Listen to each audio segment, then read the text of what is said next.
So hi guys, நான் உங்களிடத்துல Dandapani.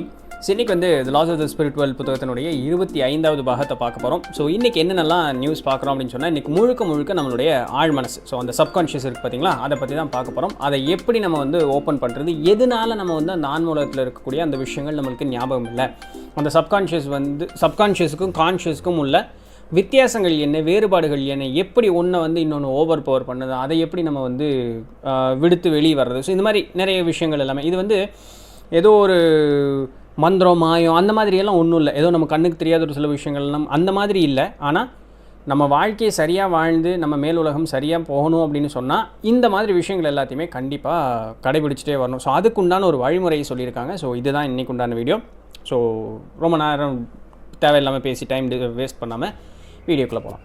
So முதல் கேள்வி என்ன கேட்குறாங்க அப்படின்னு சொன்னால், ஒரு சப்கான்ஷியஸ் மைண்டையும் கான்ஷியஸ் மைண்டையும் எப்படி வந்து ஒன்றா சேர்ந்து வேலை செய்ய வைக்கிறது, எப்படி கோஆப்ரேட் பண்ண வைக்கிறது அப்படின்னு கேட்கும்பொழுது அவங்க என்ன சொல்கிறாங்கன்னா, முதல்ல சப்கான்ஷியஸுக்கும் கான்ஷியஸ் மைண்டுக்கும் உள்ள வேறுபாடுகள், அந்த வித்தியாசத்தை முதல்ல தெரிஞ்சுக்கங்க. கான்ஷியஸ் மைண்ட் அப்படிங்கிறது வந்து இந்த உலகத்தை சார்ந்தது. அதில் வந்து அதிகமான நெகட்டிவிட்டி அப்படிங்கிறது தான் வந்து அதிகமாக இருக்கும். அதிகமாகிறத விட அது அதிகப்படியான அந்த ஃபோக்கஸ் வந்து நெகட்டிவிட்டி சார்ந்ததாக இருக்கும். இந்த உலகத்தினுடைய இருக்கக்கூடிய அந்த விஷயங்கள் மேலே தான் அதுக்கு உண்டான கவனம் அப்படிங்கிறது இருக்கும். அதுக்கு பெருசாக எந்த விதமான ஒரு அறிவு அந்த மாதிரி எல்லாம் ஒன்றும் இல்லை. நீ கண்ணு வழித்து நீ பார்த்து நீ புதுசாக தெரிஞ்சுக்கணும் அப்படின்னு சொல்லக்கூடிய அந்த ஒரு அறிவு வந்ததுக்கப்புறம் பார்க்குறது மேலெல்லாம் ஆசைப்பட்டுக்கிட்டே வருவேன். இதுதான் கான்ஷியஸ் மைண்டு. இதனால் உனக்கு பெருசாக எந்த விதமான யூஸும் கிடையாது. வாழும்பொழுது வாழ்ந்துக்கலாம், அவ்வளோதான்.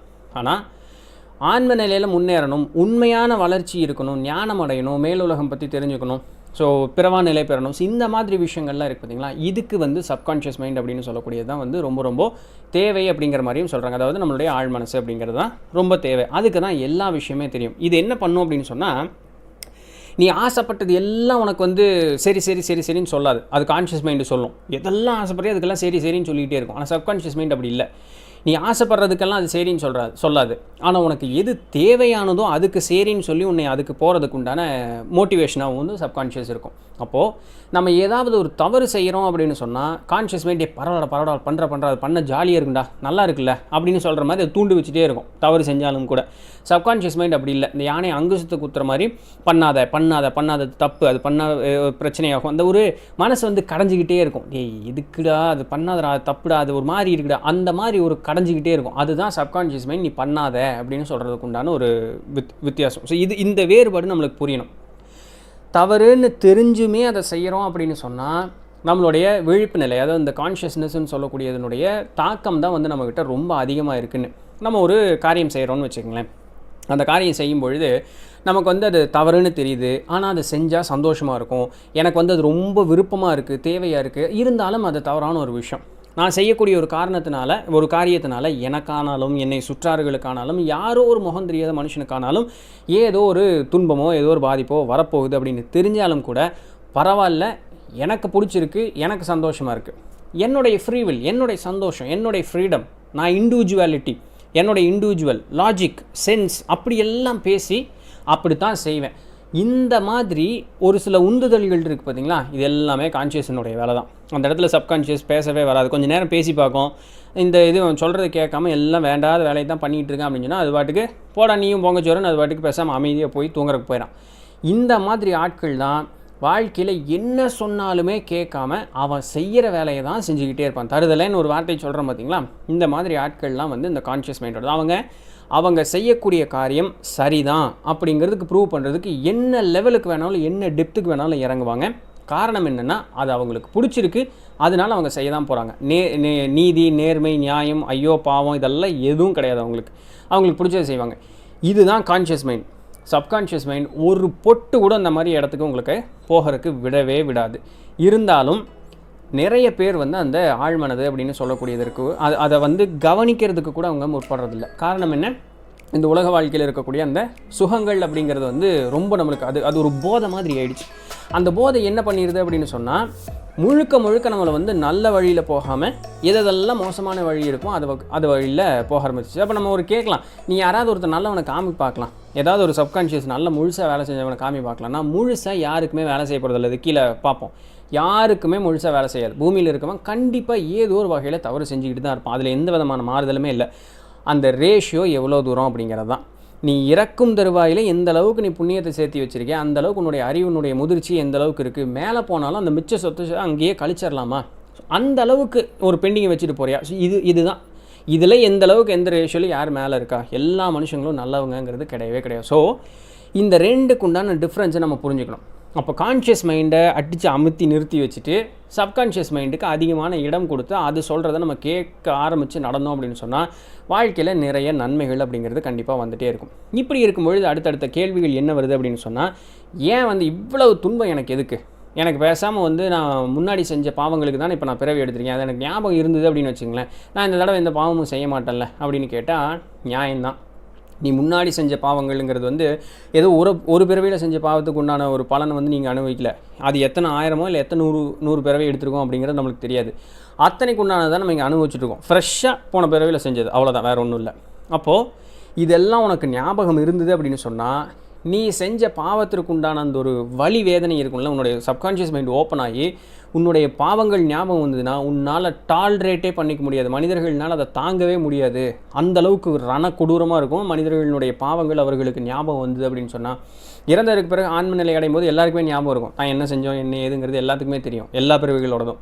ஸோ அதுதான் அவங்கள அந்த மேல் உலகத்தில் அந்த முதல் 3-4 படிநிலைகளில் அந்த வருத்தப்பட்டு அந்த துன்பப்படுறாங்க பார்த்தீங்களா. அதெல்லாம் காரணம் என்ன, அவர்கள் செய்த தவறுகளும் பாவங்களும் அவர்களுக்கு ஞாபகம் இருந்து அவர்களுடைய ஆழ்மனசே அவர்களை கொண்டுகிட்டே இருக்கும். ஸோ இதுதான் இறைவன் என்னை தண்டித்தார், இறைவன் என்னை தண்டித்தார், இறைவன் என்னை தண்டிப்பார். எந்த சாமியும் யாரும் தண்டிக்கிறதுக்கெல்லாம் போகிறதில்ல, சரிங்களா. உங்களுடைய ஆழ்மனசு தான் உங்களுக்கு தண்டனை கொடுத்துக்கிட்டே இருக்கும். தப்பு பண்ணில்ல அனுபவி, தப்பு பண்ணில்ல அனுபவி, ஏன் பண்ணுனேன், இது பண்ணுனது தப்பு தான், அது குத்திக்கிட்டே இருக்கும். இதுதான் நமக்கு தண்டனை. அப்போது அந்த பழைய ஞாபகங்கள் உனக்கு இருந்ததுன்னு சொன்னால் நீ எதுவுமே பண்ண மாட்டேன், உன்னோட வாழ்க்கை ரோபோட் மாதிரி ஆயிரும். இதனால தான் உன்னுடைய பழைய ஞாபகங்கள் அப்படிங்கிறது உனக்கு எதுவுமே கொடுக்காமல் இருக்கிறது. அடுத்தது அந்த பழைய சப்கான்ஷியஸ் மைண்டினுடைய அந்த ஆழ்மனசனுடைய முழு அறிவையும் ஓப்பன் பண்ணி விட்டுட்டாங்க அப்படின்னு சொன்னால், நம்மளுடைய விழிப்பு நிலைன்னு சொல்லக்கூடிய அந்த ஒரு மனதினால் அதை தாங்கவே முடியாதான். அந்தளவுக்கு அந்த ஆழ்மனசுக்கு அதிகப்படியான நாலேஜ் இருக்குது. ஏன்னா அது கடவுளினுடைய தன்மை கொண்டது, அதுக்கு எல்லாமே தெரியும். நம்ம சித்துன்னு சொல்கிறோம் பார்த்திங்களா, அதுக்கு எல்லாமே தெரியும். அதை இந்த ஃபிசிக்கல் மைண்டுனால், அதாவது கான்ஷியஸ்னஸ் அப்படின்னு சொல்லக்கூடியதுனால சுத்தமாகவே தாங்க முடியாது. மேல் உலகத்தில் இருக்கக்கூடிய அந்த ஒரு சுகம், அதாவது மேல் உயர்நிலை ஆன்மாக்கள் அவர்கள் பிறப்பெடுத்துட்டு வந்திருந்தாங்கன்னா அந்த சுகமான ஒரு வாழ்க்கையை ஞாபகம் வச்சுட்டேன்னா, ஞாபகம் தெரிஞ்சிருச்சுன்னா ஒரே நொடிப்பொழுது கூட இந்த பூமியில் உன்னால் வாழவே முடியாது. அது அவ்வளோ சூப்பராக இருக்கும் அந்த இடம். அதனால் உன்னுடைய வாழ்க்கை இங்கே நரகமாகவே மாறி போயிடும். அதனால அவங்க இது பண்ணுறதில்ல. இதெல்லாம் தவிர்த்து பூமிங்கிறது உனக்கு கொடுக்கப்பட்ட ஒரு சோதனை களம். இது ஒரு எக்ஸாம். நம்ம பாடமெல்லாம் படிச்சுட்டு இங்கே பரீட்சை எழுதுறதுக்காக வந்திருக்கோம். இந்த பரீட்சை எந்த அளவுக்கு சரியாக எழுதுகிறோமோ அந்த அளவுக்கு நம்மளுக்கு மேலே நல்ல உயர்ந்த ஒரு நிலை கிடைக்கும். ஸோ வாழும்பொழுது சரியாக வாழ்ந்துடும். ஞாபகம் இருக்குது இல்லை அதை பற்றியெல்லாம் பேச்சில்லை. இப்போ நீ உயிரோடு இருக்க, சப்கான்ஷியஸ் கான்ஷியஸ்ன்னு 2 இருக்குது. இது 2க்கு உண்டான வித்தியாசமும் தெரிஞ்சிருச்சு, அது எப்படி வேலை செய்ய வைக்கணும்னு தெரிஞ்சிருச்சு. இதை வச்சு என்னுடைய வாழ்க்கையை சரியாக வாழு, மேலே என்ன நடக்குது அப்படிங்கிறது அதுக்கேற்ற மாதிரி தானாக நடந்துக்கிட்டே இருக்கும். இப்படி இருந்தாலும் கூட ஒரு சில மனிதர்களுக்கு ரேர் கேசஸில், வெரி ரேர் கேசஸில் தங்களுடைய முற்பிறவி ஞாபகங்கள் அப்படிங்கிறது அவர்களுக்கு இருக்குமா. அப்படி இருக்கக்கூடிய நேரத்தில் எதற்காக அப்படி இருக்குது, அவங்களுடைய சப்கான்ஷியஸ் மைண்ட் வழக்கமாக இருக்கிறத விட கொஞ்சம் அதிகமாக ஓப்பனாக இருக்கும். முற்பிறவி ஞாபகங்கள் இருக்கும். எதுக்குன்னா வெரி ஸ்பெஷல் கேசஸ். மக்களுக்கு இந்த மாதிரி எல்லாம் விஷயங்கள் இருக்குது அப்படின்னு சொல்லி மக்களை ஊக்குவிச்சு ஆன்ம நிலையில் அவர்களை வளர்த்தி கொடுப்பதற்காக ஒரு சிலருக்கு மட்டும், வெரி ரேர், அந்த ஒரு சிலருங்கிறதே வெரி ரேர். ஸோ அந்த மாதிரி இருக்கக்கூடிய நேரத்தில் அவர்களுக்கு அந்த முந்தைய பிறவிகளினுடைய ஞாபகங்கள் அப்படிங்கிறது அவர்களுக்கு கொடுக்கப்பட்டு அனுப்பும் அப்படிங்கிற மாதிரியும் சொல்கிறாங்க. இப்படி இருக்கும் பொழுது அந்த சப்கான்ஷியஸ் ஒருத்தனுக்கு ஓப்பனே ஆகலை, அவன் எப்படி முன்னேறுவான்? அவன் கம்ப்ளீட்டாக போட்டு அரெஸ்ட் பண்ணி அதை படுத்து தூங்க மட்டும் இல்லை, புதைக்கவே செஞ்சுட்டான். அவன் எப்படி மேலே முன்னேறுவான்? நான் கொஞ்சம் பதிவுகளுக்கு முன்னாடி இந்த சூர்தாஸ் கதை ஒன்று பார்த்தேன் தெரியுங்களா. அந்த சூர்தாஸ் கதையில் ரொம்ப மோசமான ஒரு நிலைமைக்கு போயிருந்தான். ஆனால் அந்த சப்கான்ஷியஸ் மைண்டை ட்ரிகர் பண்ணுறதுக்கு அவனுக்கு என்னென்னலாம் இதாச்சு. ஒரு சிலருக்கு உடல் அளவில் அவனுக்கு பாதிச்சு, உடல் அளவில் அடி பயங்கரமாக ஒரு அடி விழுந்தால் தான் அதனுடைய தொடர்ச்சி அவனுக்கு என்ன ஆக்சிடென்ட்டு. அந்த சூர்தாஸுக்கு ஆக்சிடென்ட் ஆச்சு. அதை தொடர்ந்து நிறைய நிகழ்வுகள் நடந்தது. அந்த காட்டில் குகைக்குள்ளே போய் யாருமே சுற்றி இல்லைன்னு தெரிஞ்சாலுமே அவன் மன்னிப்பு கேட்டான். யாராவது முன்னாடி மன்னிப்பு கேட்டு என்னை காப்பாற்றுன்னு கேட்டிருந்தான்னா நடிக்கலான்னு சொல்லலாம். அந்த இடத்துல யாருமே இல்லை, அவன் சாக போகிறான்னு அவனுக்கு நல்லா தெரியும். அந்த நிலையில் அவன் கேட்ட மன்னிப்பு அவனுடைய ஆழ்மனசுக்கிட்ட. அந்த மாதிரி சூழ்நிலையில் அவனுடைய ஆழ்மனசு அப்படிங்கிறது முழுமையாக ஓப்பன் பண்ணி கிடைக்கும். அவன் தூய்மையான ஒரு ஆன்மா, அவன் திருந்தணும் அப்படிங்கிறத மனதார ஏற்றுக்கிட்டான். அப்படிங்கிறதுனால தான் மேல்நிலை ஆன்மாக்கள் கீழேயே இறங்கி அவனுக்கு உதவி செஞ்சாங்க. இது நமக்கும் நடக்கும் அப்படிங்கிறாங்க. ஆனால் உன்னுடைய கோரிக்கை அப்படிங்கிறது முழுமனதோடு இருக்கணும். நான் வந்து இந்த மாதிரி தவறுகள் செஞ்சுட்டேன், என்னுடைய ஆழ்மனசு என் கூட பேச மாட்டேங்குது, எனக்கு அதுக்கு உண்டான உதவிகள் செய்யுங்க, நான் இனிமேல் நல்லபடியாக நம்ம வாழணும் அப்படின்னு சொல்லக்கூடிய அந்த ஒரு எண்ணம் இருக்கும் பொழுது கண்டிப்பாக ஆழ்மனசு அப்படிங்கிறது பேசும், அது விழிப்பு நிலை அடையும். அதற்கு உதவுவதற்கு மேல்நிலை ஆன்மாக்கள் கண்டிப்பாக வருவார்கள் அப்படின்னு வந்து சொல்கிறாங்க. இப்படி இருக்கும் பொழுது நம்மளே அந்த முயற்சியின் பேரில் என்னுடைய சப்கான்ஷியஸ் மைண்டை நான் ஓப்பன் பண்ணணும். நான் என்னென்னமோ முயற்சி பண்ணி பார்க்குறேங்க. எனக்கு முதல்ல வந்து அந்த இன்ட்யூஷன் அப்படிங்கிறதெல்லாம் இருந்தது, இன்றைக்கி என்னன்னே தெரியல, எனக்கு நானாக ஏதோ வேலை செஞ்சுட்ருக்கேன், ஸ்ட்ரெஸ்ஸாக இருக்குது, அந்த ஒரு ஆழ்மனசு பேசுகிற ஒரு இது இல்லை, ஒரு சஜஷன்ஸ் உள்ளிருந்து வந்துகிட்டே இருந்தது, அது எனக்கு வரதில்லை. இதெல்லாம் நான் எப்படி அதை வந்து ஊக்குவிக்கிறது, அதை எப்படி அப்போ ஒரு வேளை எனக்கு சப்கான்ஷியஸ் மைண்டு தூங்கிருச்சா, அதை எப்படி நான் விழிப்பு நிலை அடைய வைக்கிறது, இந்த கேள்விகள் நிறைய பேர்த்துக்கு உண்டு. அதற்குண்டான வழி சொல்லித்தராங்க. முதல் விஷயம், சாமி கும்பிடு. இதுதான் ஃபஸ்ட்டு விஷயம். சாமி கும்பிடு. சாமிகிட்ட மனதார வேண்டி வருந்தி நீ கேளு. தவறு செஞ்சுட்டேன், எல்லா மனுஷனும் தவறு செய்கிறதான், மற்ற மனுஷனை பற்றியெல்லாம் விட்டுருவோம், நமக்காக தான் பிறந்தோம். நான் தவறு செஞ்சுருக்கேன், தெரிஞ்சோ தெரியாமலோ என்னுடைய வாழ்க்கையில் நான் வந்து தவறுகள் செஞ்சுருக்கேன். இன்றைக்கி வந்து நான் உன்னையை தான் நம்பி வந்திருக்கேன், எனக்கு வேறு ஆள் இல்லை, நான் வந்து திருந்தி வாழணும், நல்லபடியாக வாழணும்னு நினைக்கிறேன். அதனால உன்னுடைய சக்தி எனக்கு கொடுத்து நீ வந்து என்னுடைய அந்த ஆன்ம நிலையில் வந்து ஒரு முன்னேற்றம் கூட, அந்த மாதிரி உங்களுடைய என்ன வருத்தங்கள் இருக்கோ அதை சொல்லி என்னுடைய ஆழ்மனசை வந்து விழிப்பு நிலை அடைஞ்சு என்னை வந்து சரியான வழிபாதையில் கூட்டிகிட்டு போகிறதுக்கு நீ வந்து எனக்கு உதவி செய்ய அப்படின்னு சொல்லி ஃபஸ்ட்டு விஷயம் இறைவன்கிட்ட வேண்டணும். ரெண்டாவது விஷயம், மனதை ஒரு அமைதியான ஒரு நிலைக்கு கொண்டு போகணும். எந்த விதமான எண்ணங்கள் யோசனைகள் எதுவும் இல்லாமல் பிளாங்க், கம்ப்ளீட்டாக பிளாங்கான ஒரு மைண்டில் வந்து நம்ம இருக்கணும். அப்படி இருக்கக்கூடிய நேரமும் பார்த்தீங்க அப்படின்னு சொன்னால், அது நான் பின்னாடி சொல்கிறேன் எப்படின்னு சொல்லி, ஆனால் இப்போ ஒரு சின்னது சொல்கிறேன். 1 நிமிடத்துலேருந்து 2 நிமிடத்திற்கு அதிகமாக அது இருக்க வேண்டாம். ஸோ இதுதான் அப்போ வெரி ஷார்ட் ப்ரேயர், ரொம்ப சின்னதாக ஒரு ப்ரேயர் வந்து வச்சுக்கணும். அடுத்தது, நீங்களே உங்களுடைய ஆழ் மனசுக்கிட்ட நீங்களே உங்களுக்கே பேசுகிற மாதிரி உங்களுடைய ஆழ் மனசு கூட பேசுங்க. எடுத்தோடனே அதுக்குண்டான ரிசல்ட் அப்படிங்கிறது வராது. ஏன்னா இத்தனை வருஷம் நம்ம அதை போட்டு ஊரை போட்டு அடிக்கடின்னு அடிச்சிருப்போம். அப்போ அது உடனே எந்திரிச்சு வருது அப்படிங்கிறது கிடையாது. அப்போ கொஞ்சம் அதுக்கு டைம் எடுக்கும். அப்போ கொஞ்சம் கொஞ்சமாக உங்களுக்கு நேரே நீங்களே அந்த ஆத்ம விசாரணை வேறு ஒன்றும் இல்லைங்க, அதை தொடர்ந்து பண்ணும் பொழுது இன்ட்யூஷன் உங்களுக்குள்ளேயே ஒரு சில நேரங்களில் அந்த பதில் வர ஆரம்பிக்கும். அப்போவே நீங்கள் புரிஞ்சுக்கலாம், ஓகே என்னுடைய ஆழ் மனசு அப்படிங்கிறது விழிப்பு நிலை அப்படிங்கிறதுக்கு வந்துருச்சு அப்படின்னு சொல்லிட்டு. அப்போ அது என்ன சொல்லுது அப்படிங்கிறத கொஞ்சம் கவனப்பட்டு கேட்க ஆரம்பிக்கணும். இதெல்லாம் செஞ்சோம்னாலே நம்மளுடைய ஆழ் மனசு அப்படிங்கிறது எளிதில் வந்து விழிப்படைஞ்சு வெளியே வந்துடும். நல்லா பார்த்துக்கிட்டோம் அப்படின்னு சொன்னால், இந்த கான்ஷியஸ் மைண்ட் இருக்குது பார்த்தீங்களா, விழிப்பு நிலையில் இருக்கக்கூடிய அந்த மனம், அதை வந்து எந்த அளவுக்கு கட்டுப்படுத்தி நிறுத்த முடியுமோ அந்த அளவுக்கு கட்டுப்படுத்தி நிறுத்தணும். நீ வந்து எனக்கு முதலாளி கிடையாது, நான் தான் உனக்கு முதலாளி. நீ எனக்கு அடிமை வேலை செஞ்சுக்கிட்டு இருக்கேன். என்னுடைய தேவைக்காக தான் இந்த விழிப்பு நிலை அப்படிங்கிறது இருக்குது. நீ சொல்கிறதெல்லாம் நான் கேட்கணும்னு அவசியம் கிடையாது, நான் சொல்கிறது நீ கேள், எனக்கு பிடிச்ச மாதிரி நீ இரு அப்படின்னு சொல்லி அதை கட்டுப்படுத்தி ஆளுவதற்குண்டான திறமையை நீங்கள் வளர்த்திக்கிங்க அப்படிங்கிறாங்க. இதில் என்ன கூத்துனா, சப்கான்ஷியஸ் மைண்ட் அப்படிங்கிறது வந்து மனிதர்களுக்கு 1-2% மட்டும்தான் அவர்களுக்கு வேலை செய்யும். நல்ல உயர்நிலை ஆன்மாக்கள்னு இருக்காங்க பார்த்தீங்களா, அவங்களுக்கு 7-9% தான் வேலை செய்யும். இதுதான் அதிகப்படியான ஆழ் மனசு அப்படிங்கிறது வேலை செய்கிறது. இதுவே நம்மளை வந்து பயங்கரமான ஒரு இடத்துக்கு கூப்பிட்டு போயிடுது. இதில் என்ன பியூட்டினா, 7வது படிநிலை, so 7th realm, 9th stage கடைசி, அதுதான். அதுக்கு அடுத்தது வேறொரு அண்டம், வேறொரு யூனிவர்ஸுக்கு அவங்க போகிறாங்க. அந்த கடைசி ஸ்டேஜில் இருக்கிறவங்களுக்கே 20% தான் வேலை செய்யுமா. அப்போது அங்கே அவங்க அடுத்த படிநிலை, அடுத்த அண்டம், அடுத்த யூனிவர்ஸ், 4th யூனிவர்ஸுக்கு போகும்பொழுது அங்கேருந்து தொடர்ந்து ட்ராவலில் இருக்கும்பொழுது தான் அவங்களுக்கு 100% அந்த ஆழ் மனசு அப்படிங்கிறது வேலை செஞ்சு அவங்களுக்கு தான் உண்மையாலுமே இறைவன்கிறது யார் அப்படிங்கிறது தெரிஞ்சு இறைத்தன்மையோடு கலந்து அவர்களால இருக்க முடியுமா. ஸோ கடைசி படிநிலையில் இருக்கிறவங்களுக்கே 20% தான் வேலை செய்யுது. அப்போது அவங்களுக்கும் அதே 1-2% வேலை செஞ்சுருக்கும், 7-9 வேலை செஞ்சுருக்கும். கொஞ்சம் கொஞ்சமாக தான் அவங்க மேலே போயிருக்காங்க. அதற்கு அவர்கள் முயற்சி எடுத்ததுனால அவர்களுக்கு அத்தனையும் அவர்களுக்கு கிடைத்தது. அதே முயற்சியை நாமும் எடுக்கும் பட்சத்தில் நமக்கும் அது அத்தனையுமே கிடைக்கும். சரி, இப்போ தான் முக்கியமான ஒரு பார்ட்டு. நம்மளுடைய மனசை சைலன்ஸ், பிளாங்க் யுவர் மைண்டு, கம்ப்ளீட்டாக எந்த யோசனைகளும் இல்லாமல் கொண்டு போ அப்படின்னாங்க. இதுதான் அதில் ட்ரிகர். இதை செஞ்சிட்டோம் அப்படின்னு சொன்னால் நம்மளுக்கு எல்லாமே கிடைக்கும். அதை எப்படி பண்ணுறது, இது ஒரு கேள்வி வரும் இல்லையா. அது பார்த்தோம் அப்படின்னு சொன்னால் அவங்க என்ன சொல்கிறாங்கன்னா, சூரிய உதயத்திலிருந்து சூரிய அஸ்தமனம் வரைக்கும் அந்த சூரியன் இருக்கக்கூடிய நேரத்தில் மட்டும் இந்த மாதிரி பயிற்சிகளை எடுத்துக்கங்க. சூரியன் இல்லாத நேரத்தில், இரவு நேரத்தில் பண்ணும்பொழுது கொஞ்சம் கூட பூமியில் நெகட்டிவிட்டி அப்படிங்கிறது அதிகமாக இருக்கும். உங்களுக்கு அதை கண்ட்ரோல் பண்ண தெரியல அப்படின்னு சொன்னால் உங்களுக்கு ஒரு சில ஏதாவது தீய ஆன்மகள் ஏதாவது சுற்றிட்டு இருக்கும்போது பாதிப்பு வரும். அப்போ நம்ம ஆட்கள் நீங்கள் கேட்பீங்க, பிரம்மன் முகூர்த்தத்தில் என்ன பண்ணலாம் அப்படின்னு சொல்லிட்டு. ஹேண்டில் பண்ண பழகிற வரைக்கும், அவங்க ரொம்ப புதுசாக இருக்கிறவங்க, இந்த குழந்தை மாதிரி இப்போ தான் ஸ்டார்ட் பண்ணுற அவங்களுக்கு பாதுகாப்புக்கு சொல்கிறாங்க. பழகு நாட்களுக்கு பிரச்சனை இல்லை. ஸோ நீங்கள் பயந்துக்க வேண்டாம், பிரம்ம முகூர்த்தத்தில் தாராளமாக பண்ணலாம். அப்படி இல்லை நான் இப்போ தான் ஸ்டார்ட் பண்ணுறேன்னு சொல்லக்கூடியவங்க சூரிய உதய நேரத்திலிருந்து அஸ்தமன அஸ்தமிக்கிற வரைக்கும், ஸோ அந்த வெளிச்சம் இருக்கக்கூடிய நேரம் வரைக்கும் பயிற்சி பண்ணுங்கள் அப்படிங்கிறாங்க. ஃபஸ்ட்டு விஷயம், இறைவன்கிட்ட வேண்டிக்கணும், என்னுடைய ஆழ்மனது திறந்து அதனுடைய முழு சக்தியை பெறுவதற்கு நீங்கள் தான் வந்து எனக்கு உதவி செய்யணும். உங்களுடைய அருளாசி எங்களுக்கு கொடுத்து எனக்கு ஒரு ப்ரொடெக்டிவ் லேயராக இருந்து நீங்கள் வந்து என்னையை பாதுகாக்குங்க அப்படின்னு சொல்லி வேண்டிக்கணும். அடுத்தது, உங்களுடைய வேண்டுதல், நீங்கள் என்ன மனசில் நினச்சி வேண்டிங்கனாலும் சரி.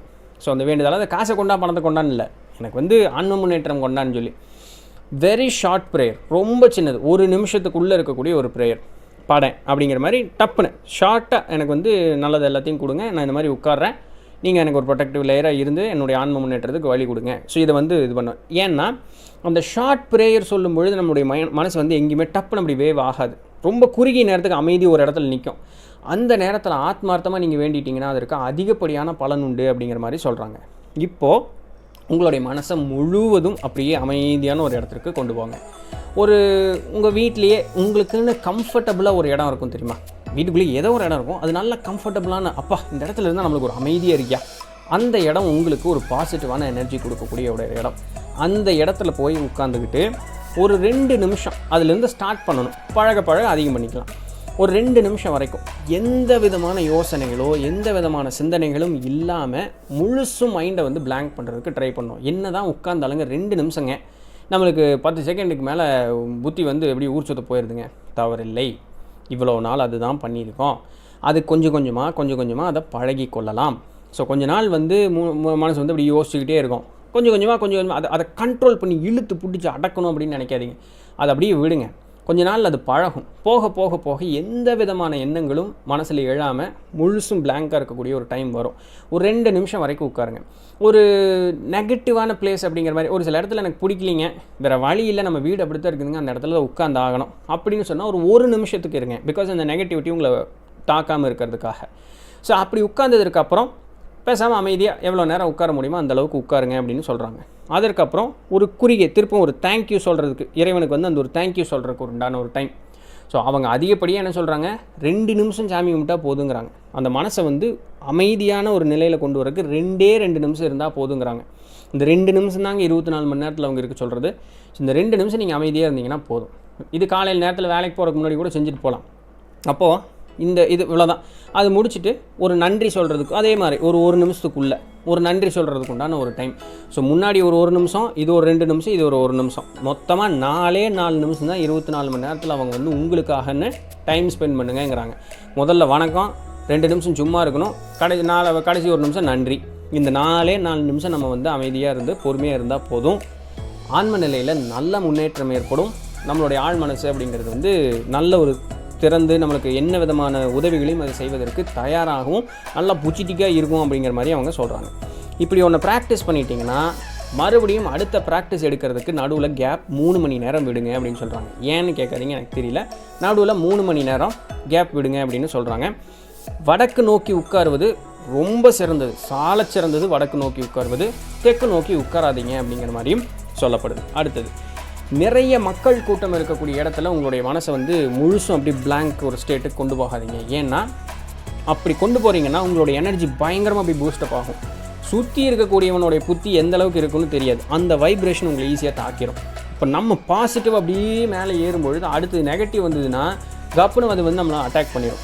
ஸோ பயிற்சி எடுத்து அது பழகிறதுக்கு முன்னாடி அதை ரிப்பல் பண்ணுறதுக்கு ஆப்போசிட் அடித்து தூக்குறதுக்கு நம்மளுக்கு தெரியணும்ல, இனிஷியலாக அது தெரியாது. அதனால ஒரு கூட்டம் இருக்கக்கூடிய இடமோ உங்களுக்கு விருப்பம் இல்லாத இடத்துல அப்படி பேசாமல் அமைதியாக வந்து இருக்காதீங்க. நாங்கள் நார்மலாக அந்த இடத்துக்கு ஏற்ற மாதிரி ஜாலியாக இருந்துட்டு போயிருங்க.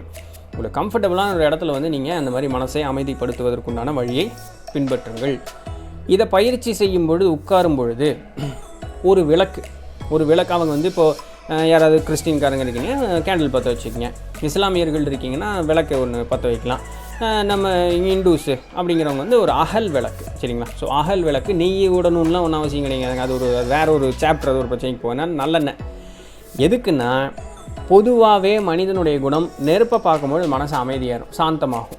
அந்த நெருப்பு ஜோதி வந்ததுன்னு சொன்னால் அந்த இடம் முழுக்க தூய்மையாகும் அப்படிங்கிறது வந்து நம்மளுடைய நம்பிக்கை. ஆன்மாக்களும் அப்படித்தான்னு சொல்கிறாங்க. அதனால இந்த மாதிரி பயிற்சி எடுக்கும் பொழுது எவ்வளோ 2 நிமிஷம் தான். அந்த பயிற்சி எடுக்கும் பொழுது விளக்கை பற்ற வச்சுட்டு அந்த நெருப்பு ஜோதியை பார்த்து அதை இறைவனாக நினச்சி வேண்டிட்டு அமைதியாக பேசாமல் உட்காருங்க அப்படிங்கிறாங்க. ஸோ அந்த நீங்கள் எவ்வளோ நேரம் உட்காருறீங்களோ அந்த ஜோதி அந்த இடத்துல எரியட்டும். ஒரு விளக்கு ஒன்று அகல் விளக்கு, மண் விளக்கு, அகல் விளக்குனா மண் விளக்கு, மண் விளக்குனா நல்லெண்ணெய் கொஞ்சமாக நல்லெண்ணெய் ஊற்றி அதை பற்ற வச்சுட்டு அந்த சுடர் ஒளியில் நீங்கள் உட்காருங்க. வள்ளலார் ஜோதி தியானம்னு சொல்கிறது பார்த்தீங்களா, அதே தான். ஸோ இதை பண்ணுங்கள். உங்களுடைய ஆழ் மனசு அப்படிங்கிறது விழிப்படைஞ்சு உங்களுடைய ஆன்ம முன்னேற்றம் அப்படிங்கிறது உங்களுக்கு ரொம்பவே நல்லபடியாக நடக்கும் அப்படிங்கிற மாதிரியும் சொல்லுகிறார்கள். ஸோ இதுதான் இன்றைக்கு உண்டான வீடியோ. ஸோ எல்லாருமே அவங்களுடைய அந்த சப்கான்ஷியஸ் மைண்டை ஓப்பன் பண்ணுறதுக்குண்டான பயிற்சிகளையும் முயற்சிகளையும் ஏற்படுத்தி கொண்டு வாழ்க்கையில் நல்ல ஒரு முன்னேற்ற நிலையை அடைவதற்குண்டான பயிற்சி எடுத்துக்கொள்வோம். ஸோ இன்றைக்கு உண்டான யூஸ்ஃபுல்லாக இருந்திருக்கும் அப்படின்னு நம்புகிறேன். ரைட். ஸோ நாளைக்கு வேறு ஏதாவது இல்லை, இதோடைய கண்டினியூவேஷன் அடுத்து ஃப்ரீ வில் அப்படிங்கிறது. நாளைக்கு மனுஷங்களுக்கு கொடுத்த அந்த ஃப்ரீ வில் அப்படின்றது பார்த்தீங்களா, ஸோ அதை பற்றி நாளைக்கு பார்ப்போம். ஸோ ஏன்னா இந்த ஆன்ம முன்னேற்றம் அப்படிங்கிறது இறைவனே நம்மளுக்கு என்ஃபோர்ஸ் பண்ணுறதில்ல, எந்த சுப்பீரியர் சோல்ஸும் என்ஃபோர்ஸ் எல்லாம் பண்ணுறதில்ல.